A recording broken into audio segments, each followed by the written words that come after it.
We could do something like maybe a really quick rundown of what Julie does in Shadows in the Dark Paranormal and what we did over the course of several years.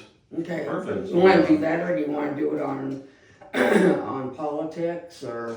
No, don't. I like to concentrate on ghost hunting for right now. Because You could be the interviewer. you could be, if you want to be the interviewer, that'd be great. Yeah, I like asking questions. So. Yeah, Julie was into ghost hunting ever since the group A Ghost started.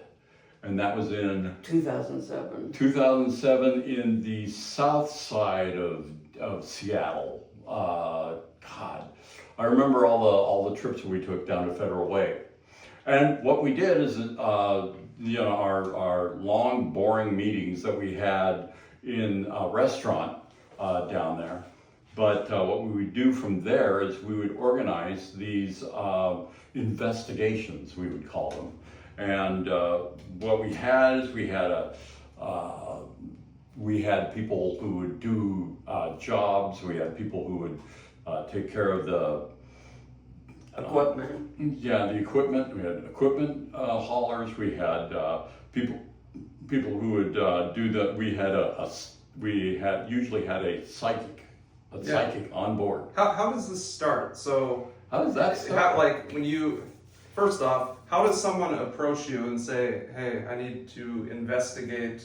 They usually say something like, "I've heard that you do ghost investigations, and we'd just like to know what's involved in doing something like that or setting something Okay, like that so up." most of the time these people, they know something's not quite right in the house, Oh, yeah. but they also don't know, they don't just like They assume don't there's know. ghosts, they're kind of skeptic. Right, So right. then Yeah. they call you and then the whole thing happens. You Right. meet with them, all these people come on scene, or do you do an We initial? do an initial walkthrough to get baseline readings on our And equipment.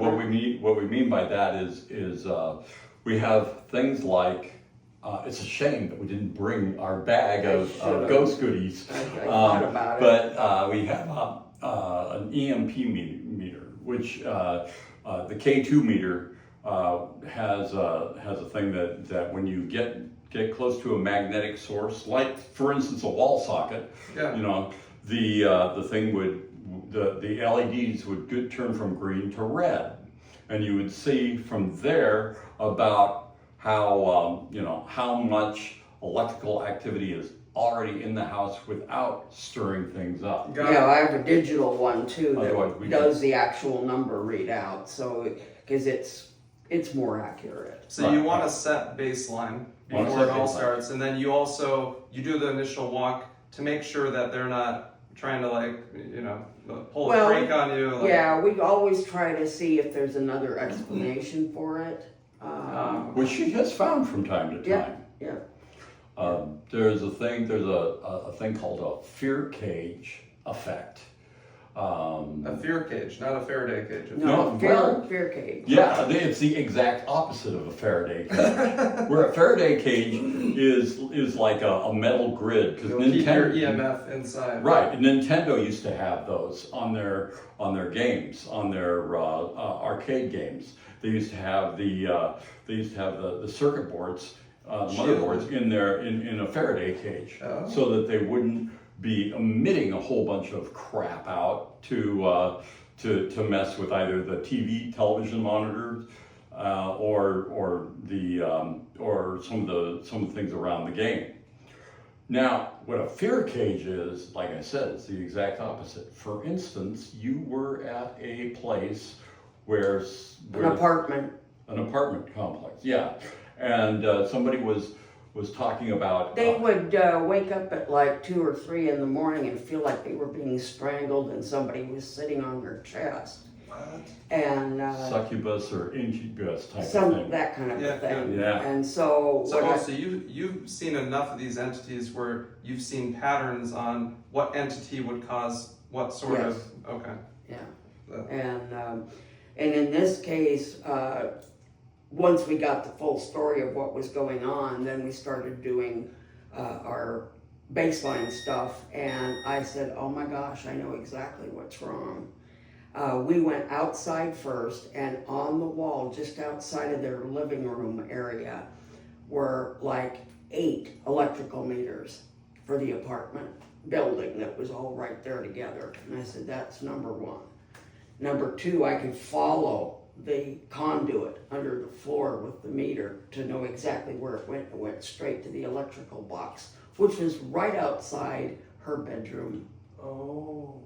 So So she was what getting was- interference from the dissipation Yeah, of. exactly. Okay. And I said, what needs to happen?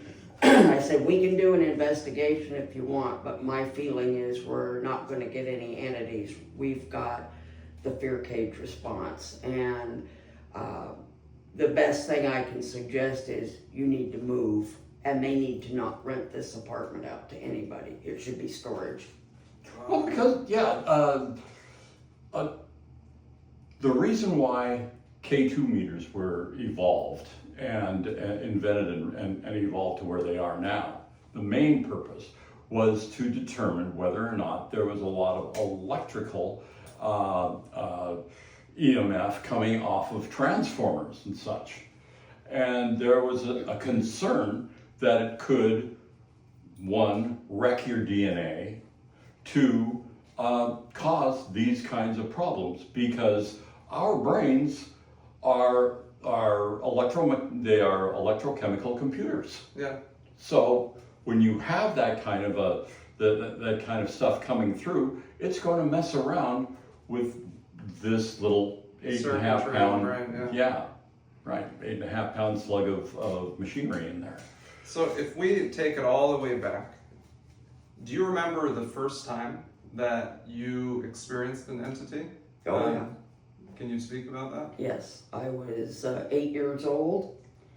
I was in bed, I don't know what time it was, middle of the night, and for some reason I was awake. And when I would sleep in my bed, I slept across from where the door was, and it was cracked open, maybe about that far. And I saw what looked like my sister in her nightgown walking toward my room. But then it would stop. And then a few minutes later, it would start again. And of course, being 8 years old, it scared me. And I screamed, and Mom, of course, came running in because our bedroom was across from mine. And she got into bed with me, and I explained what happened, and we set the door back up the way it was, and it did it again.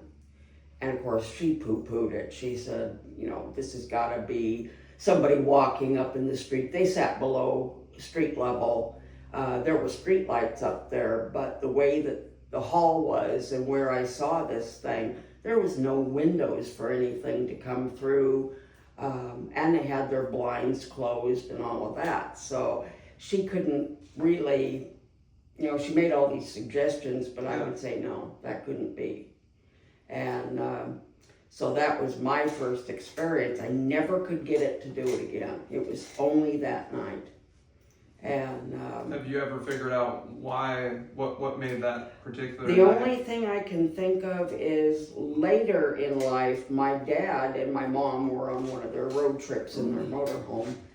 And it was getting late at night. My dad wanted to get off the road and find a place to camp for the night. And this big semi went past, and they really suck a motorhome towards them.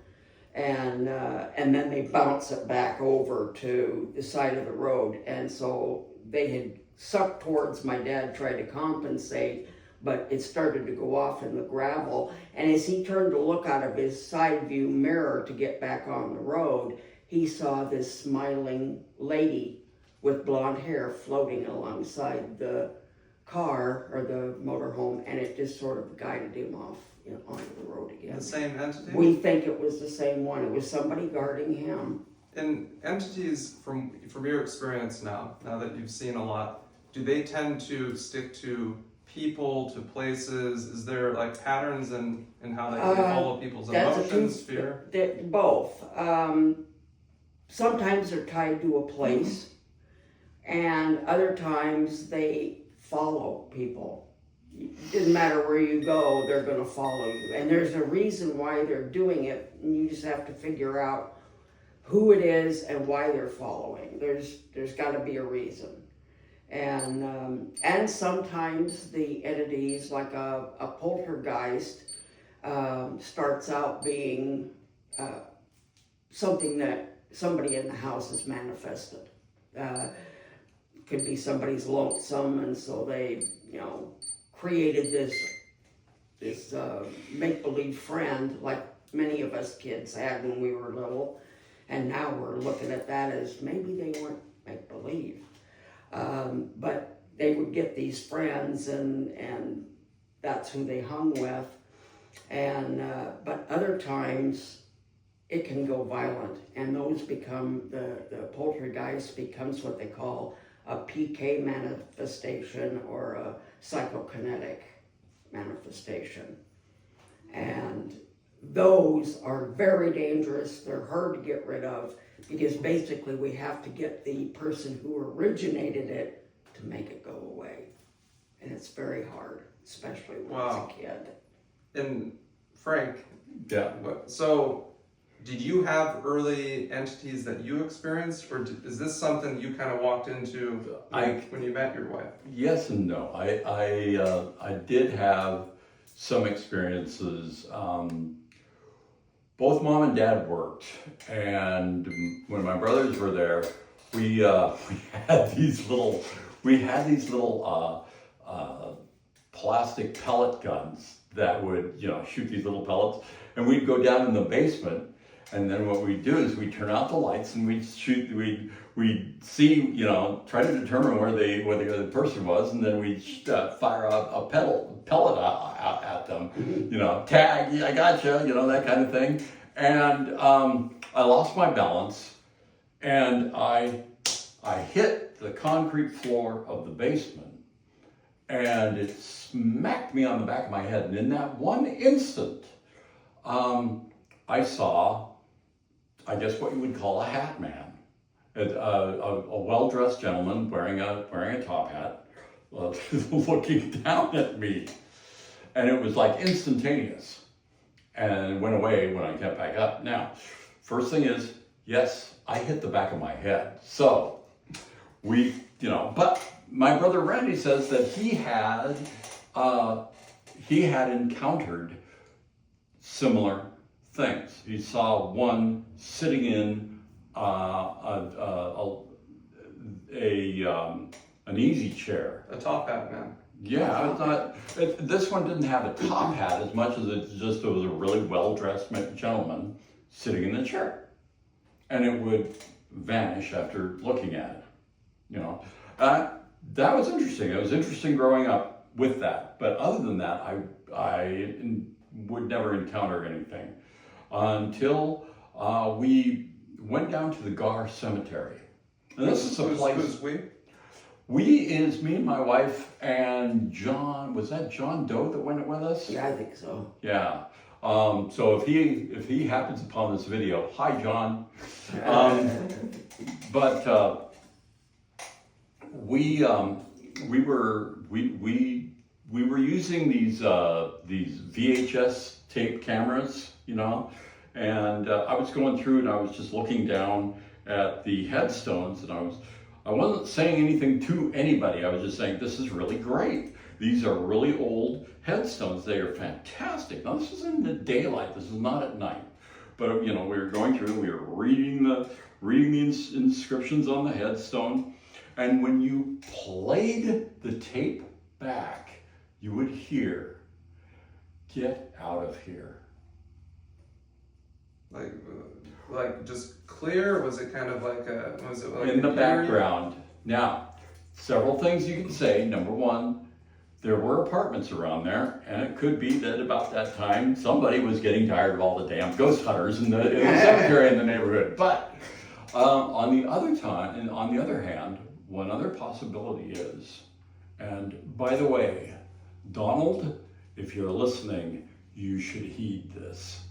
You treat the dead where they are buried with an utmost of respect. Or in their homes where they lived.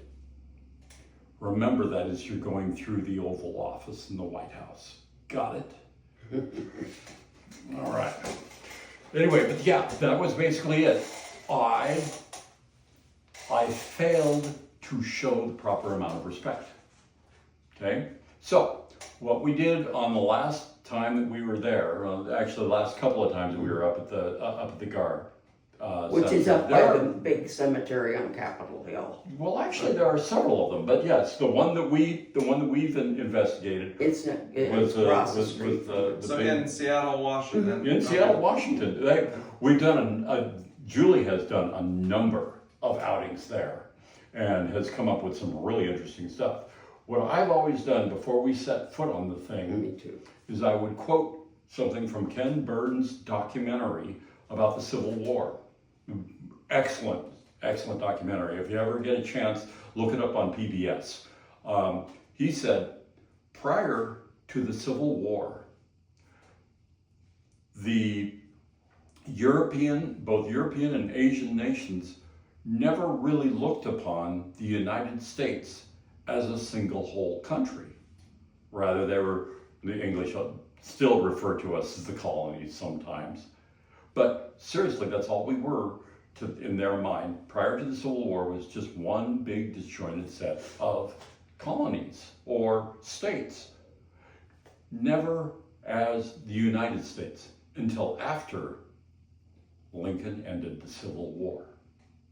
Then we were back into the business of being a whole country. And that, by the way, if I have a soapbox to stand on, that's my main one. And like I said, what the Gar Cemetery is the Grand Army of the Republic. These were all the Civil War.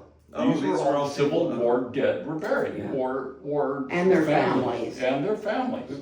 And I would say before starting is prior to your sacrifice, the rest of the world never looked upon us as a single country. Thank you for your sacrifice, and we hope that we can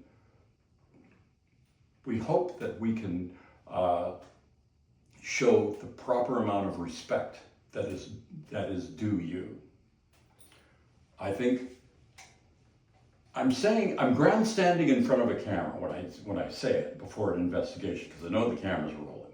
Yeah. But also, I'm hoping that if we live in a universe where ghosts exist, that they may listen and they may be more accommodating when we come up and ask them questions.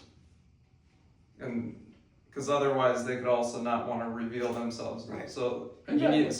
So entities, is it all entities require a certain amount of respect to interface with, or is it certain ones like those? That's a good question. We don't know the answer to that one. We just try to go in there and treat each one with the equal amount of respect, no matter who they were. Because if it was somebody that maybe wasn't so nice when they were alive, they might not be nice as an entity either. There have been people who have had bricks and pieces of wood and things thrown at them with no way of that happening without it being something like that. Oh yeah. Like the Zach Bagan's Ghost Adventures Well, thing. Some of their stuff I take with a grain of salt. No, but the one piece about them, they were in a room that had a pile of bricks there, and damned if one of the bricks didn't actually hop up, sort of, from there. Now there are ways of faking it, but they took the footage in front of a professor of mathematics. Now what that, I don't know, but he said, "Oh, that looks like the real thing." Well, okay. When we go out on ghost hunts, I'm kind of the death of the party, because I want to live what I want to do is I want to create some, if you say evidence, I want to be able to come up with some evidence that is irrefutable or is falsifiable. That's the thing, there's a scientific method to it. You have to have a question that you can come up. You have to have a you want to come up with a hypothesis. And then when we're going through with our camera gear and our K2 meters and all this other stuff that may or may not even be necessary to do what we're doing, you want to be able to test the situation. And then while we're recording it, we're basically putting it out there for the rest of the community, hopefully scientific, to be able to look and say, maybe, or that's BS, or I like that. Maybe we can recreate the situation in another setting. Is there a specific piece of footage that you've recorded that is indisputable? Like anyone that watches it, they know that these Not entities- footage so much, but I think I showed the pictures at one of our Toastmasters meetings. There was what is called a control shot, which is a camera shot, just a picture, and then a second one that follows it within just mere seconds. And a friend of ours did that with a standard digital camera. It wasn't his iPhone or anything like that. It was just a standard digital. And afterwards, he came running over, all 500 and some pounds of him came running over to where the rest of us were. Poor guy was freight trained. And If you're he watching, said, Mark, you guys we love gotta you. see this.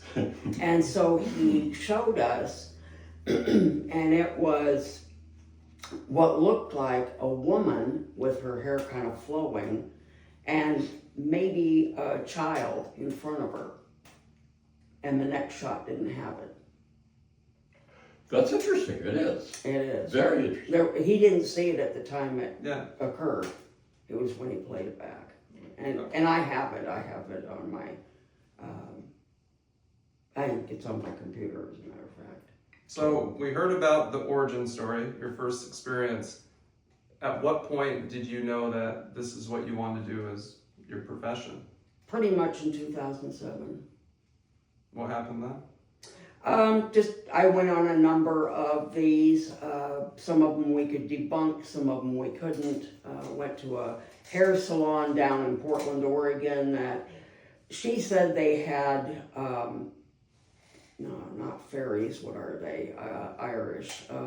Leprechaun? Leprechauns. She said they had leprechauns because the owner was Irish.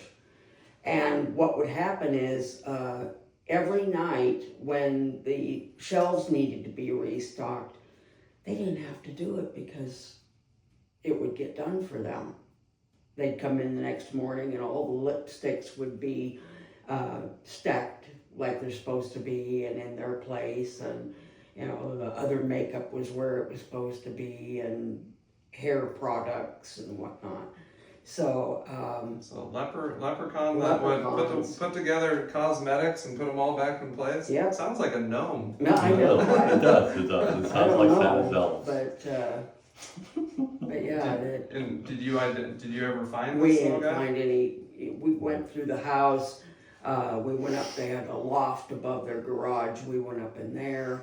We didn't get any responses. So I said, they don't always want to show themselves to us, and it could be that they're feeling a little put out that we're here. And so it sounds like these entities, some can just exist because they are someone else in another life or that passed away, but then there's entities that are manifested from our thoughts. So you could have creatures of any type where the poltergeist is kind of playing the role of whatever that manifests, like in this case the gnome or the Yeah. Well, that's where we have the third branch, the third possibility or classification, and that is the word that I keep forgetting.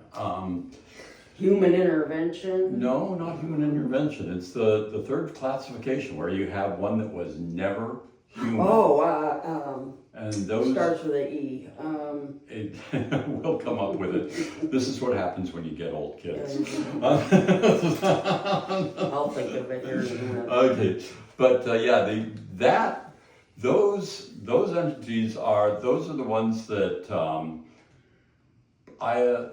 we have seen footage, and mind you, we'll put this out to you. Not everything you see on TV is true. So, but on the other hand, there are those kinds of entities that were never human, are not necessarily from the dead, but they do fall into.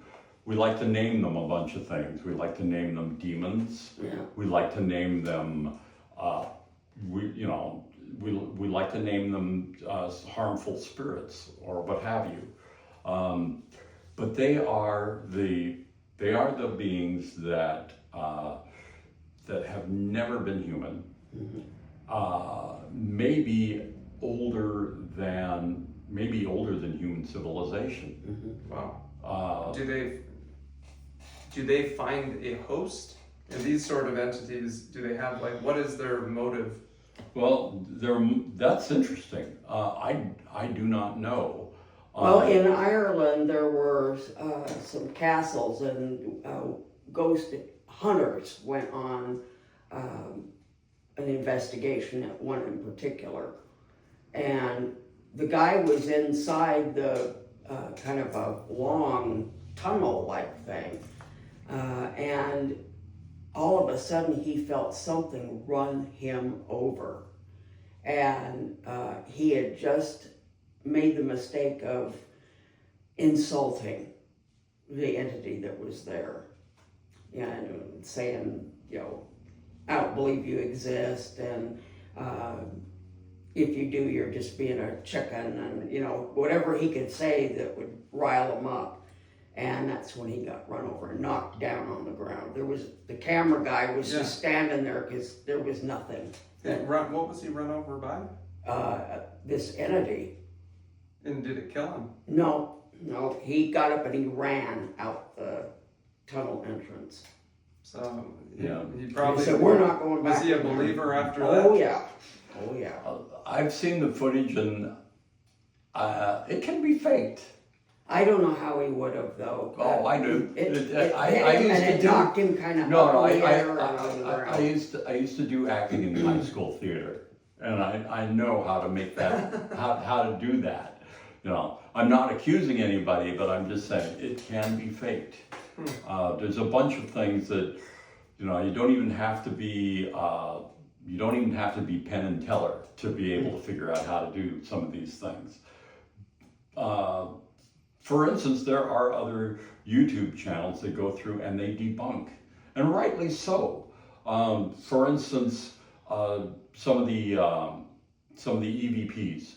EVP stands for electromagnetic voice phenomenon, and those are things that show up on the microphones of digital recorders, on the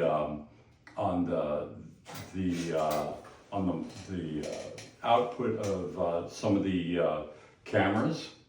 Okay, but what's interesting about that is a lot of people will buy these things with these crappy ceramic microphones in them, and they're advertised to them as this is the go-to EVP recording device. Of course it is. Crappy, noisy. You're going to come up with a, and when you play it back, then you have to go through and you have to say, no, wait a minute, is this really what this was? Is that what person was saying? And I am the walrus, goo goo. So it feels the recording feels kind of artificial when you listen to it back, play back on it.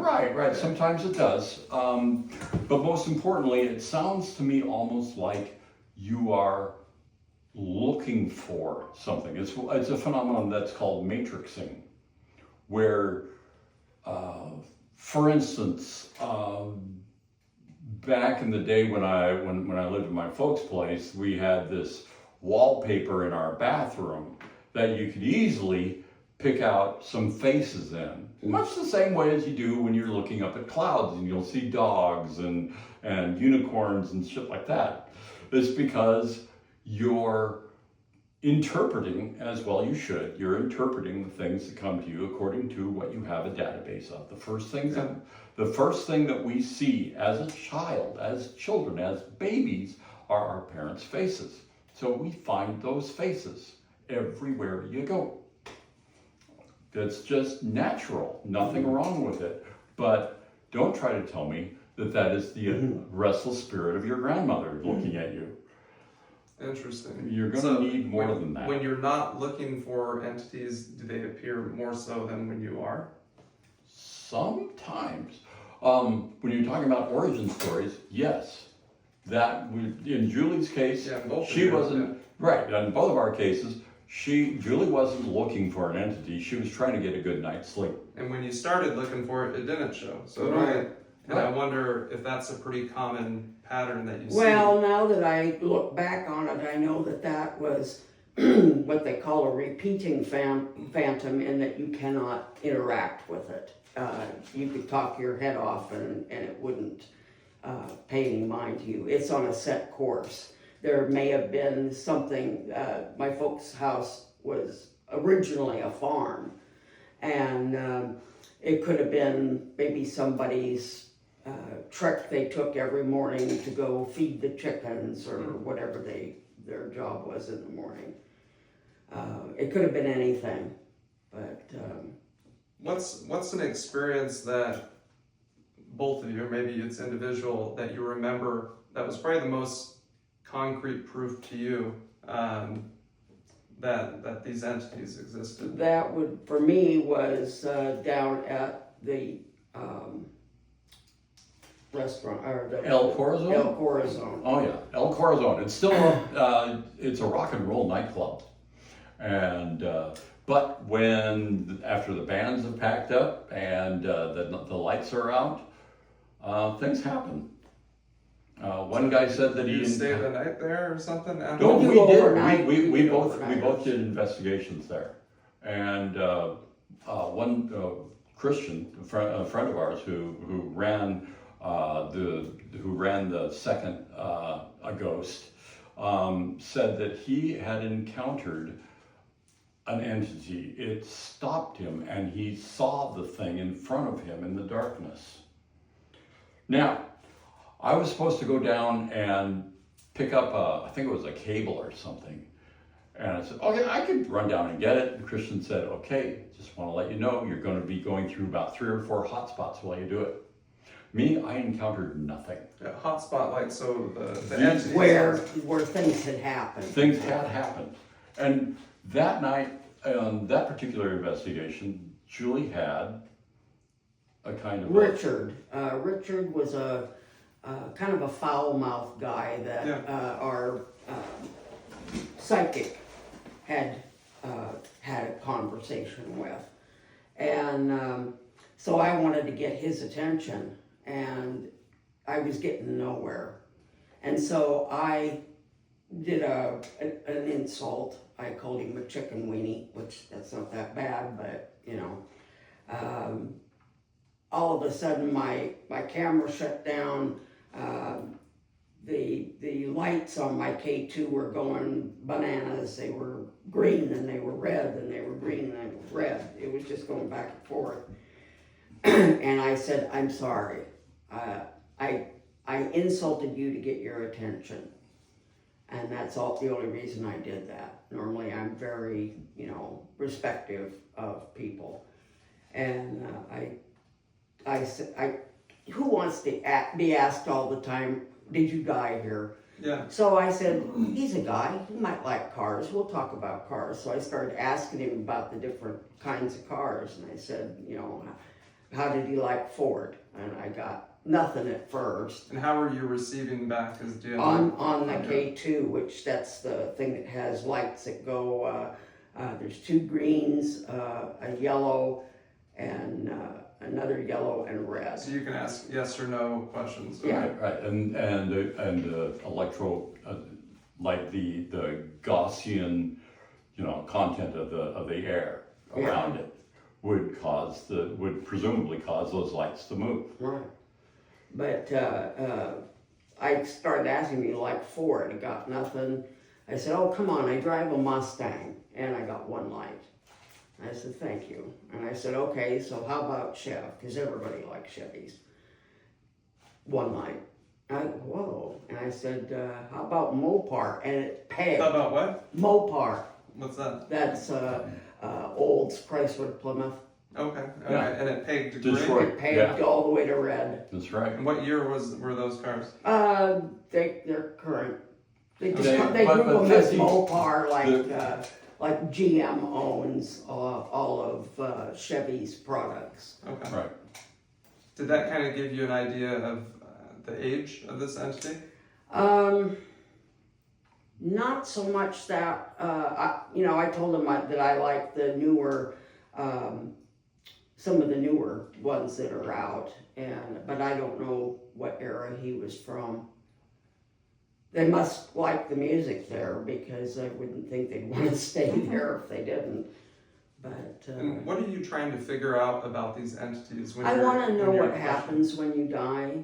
You know, I have to look at it from a prospect that we're only here for a certain amount of time, and when it's our time to go, I like to know where I'm going.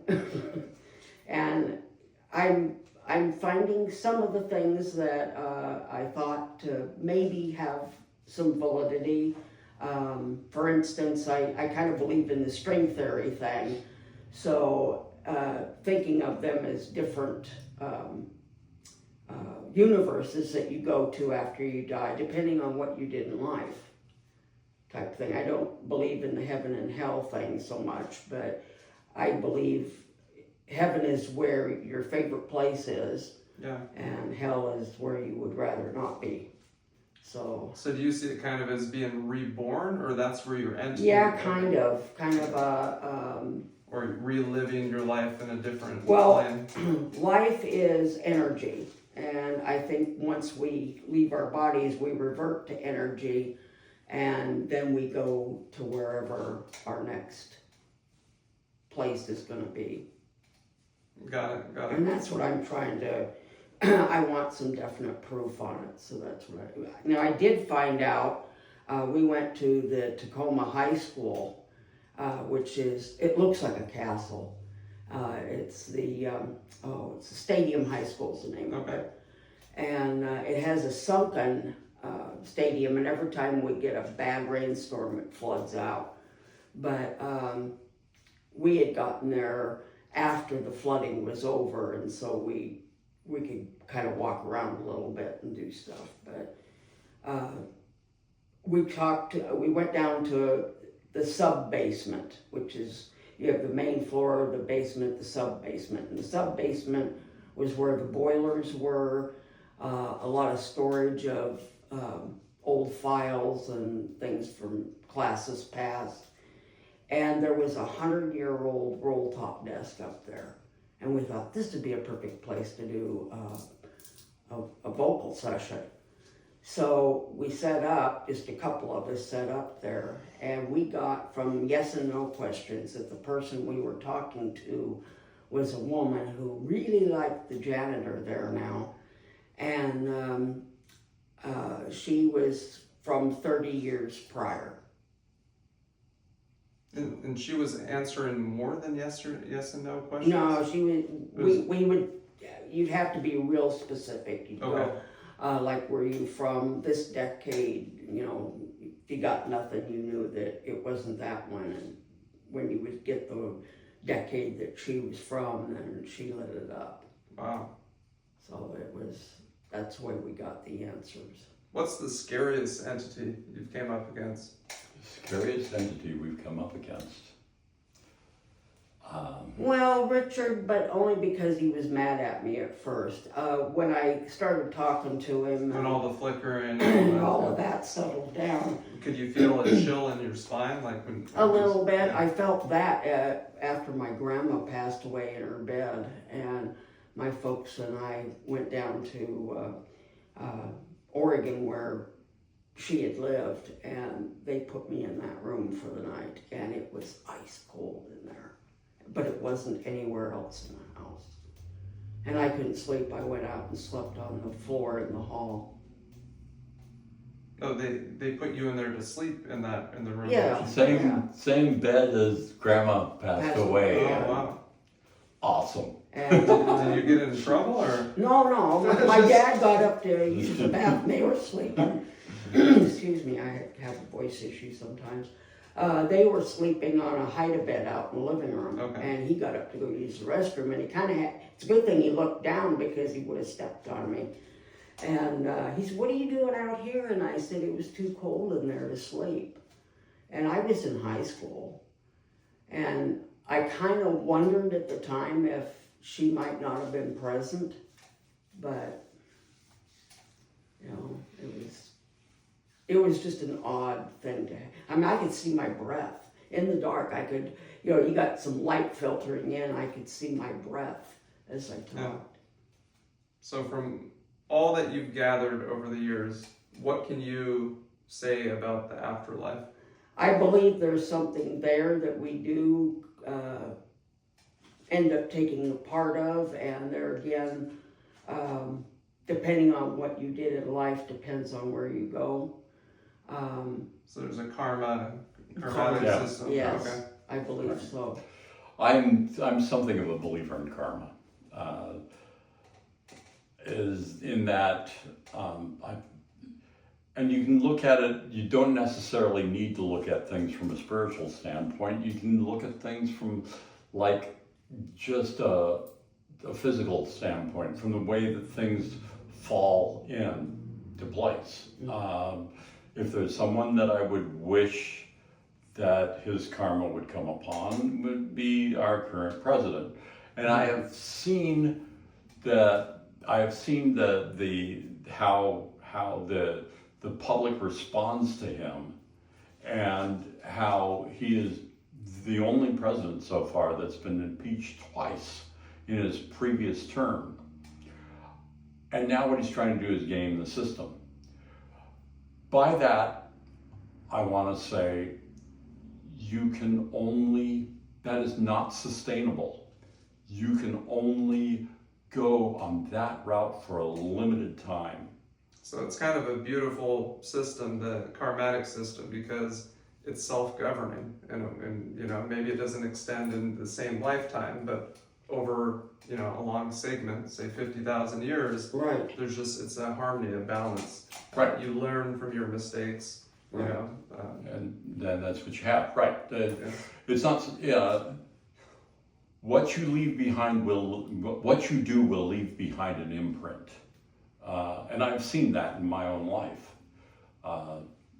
You know, you make decisions, they turn out to be really bad ones, and if you're not stuck with it, at least you are stuck with the lesson that those decisions lead. That's, you know, if you want an overall philosophy of life, that would be it. You know, the golden rule. There's not so much as whoever has most gold makes the rules, but rather what you should do is make sure that what you are doing you are responding in the same way that you would have someone do back to you. That's the way that goes. For instance, recently a guy dropped. I'm still scratching my head about this. A guy actually drove up to me, and he was saying a bunch of things that I didn't understand. It sounded like, "I saw you in the street and you picked up that thing," and then he pushed a $100 bill out the top of his window at me. He didn't even open down. Well, he just rolled the window down just a little bit and pushed that up. He wanted me to grab the thing, but I didn't, and he drove off. And I looked down, yep, that's a $100 bill, all right. Well, here's what may have happened, because I did find somebody's bank card along the same street, and I picked it up, and I saw that it was a BECU bank card. And so I went down to BECU and I turned it into the teller. I said, "I found this on the street, you know, take care of it. You know, make sure that it's safe, make sure that, you know, It's back to him, or presumably word got back to him. Presumably. Did you give your name when you? No, I didn't. That's the point. I didn't. So that's why I still think that it's rather odd that it happened in that manner. But here again, unless they have cameras that ID you when you walk up, and that's a possibility too. That's a possibility so they too. know So who they're talking here's, to right away. you know, for one of those big life lessons, if you see somebody's something laying on the road, don't just grab it and take possession of it. Do the right thing, Do the right thing. Right. and it will come back. Mhm. Yeah, it was a pay it forward for sure. Yeah. And so For that's sure. where I think the beauty of the system comes in. It's Mhm. Right. because then you start caring for others and you become less self-centered. Right. Right. And in the meantime, one of the things I'm looking for is I'm looking for a reasoning, a scientific reasoning for all of this. You say that your woman in white might have been a repeating phantasm, and I was thinking, just kind of keep that in the back of my mind. And Sabine Hofstetter is a theoretical physicist, and though I was really intrigued when she said that there's a good possibility that matter or that gravity has a memory. Gravity being the deformity of space-time. And so what Sabine Hofstetter, Mrs. Hofstetter, Professor Hofstetter, was saying is that these deformities may be semi-permanent. So your phantasm could have been something of a response to that. Could be explained in that manner. Mhm. I don't know. Well, is there anything you would want to kind of close out this video with? If you suspect that there is something going on in your home or your business, rather than holding it in and being afraid of it, try contacting it. Try saying hello. If you've got a record mode on your phone, hit the record button and ask some questions. And you might be surprised when you play it back that you get some answers. But if you're worried about who might be there, or you want to know who's there, there's a lot of us around all over the United States that can help you, and even a lot in other countries. You're not alone. No. I mean, you're not alone. So there's people that can help, and you're not alone literally, because there's entities there that are there with you and with us in our day-to-day lives. That's Exactly. right. That's right. All right, with that, yeah. Cool. Very cool. I think that Yeah. worked. Thank you so much. Thank you. This is great. Go talk about it. Oh.